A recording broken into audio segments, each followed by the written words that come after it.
Shalom Bracha, nous poursuivons aujourd'hui avec la 8e Mishnah, Mishnah Chet du 3e Pérek. La Mishnah nous enseigne En manichim et amita barecho shel argid et haespet. Si quelqu'un est décédé pendant Chol HaMoed, on ne laissera pas son lit, donc son cercueil, son corps, dans la rue, chez le l'argid et haespet, pour ne pas entraîner les spédim, les oraisons funèbres, que des gens viennent parler sur le mort, et donc on risque de s'attrister pendant Chol HaMoed. Velo shel nashim leolam. Une autre halacha, c'est que Velo shel nashim leolam.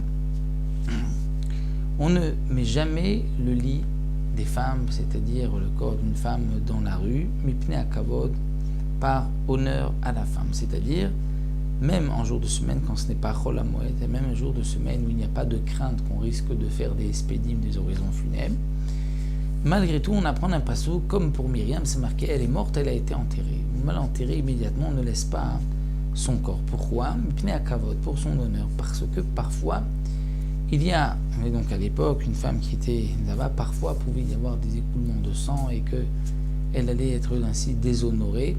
Donc, si le sang sort après sa mort, donc c'est pour cela que, comme on dit, on ne laisse pas le corps pour ne pas que puisse arriver à une telle chose. Donc, on va l'enterrer rapidement.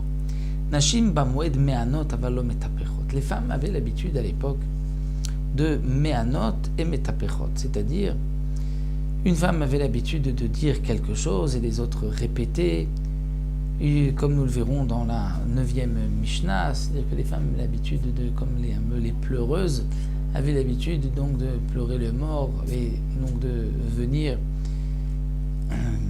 pleurer, metapechot aussi, de taper les mains.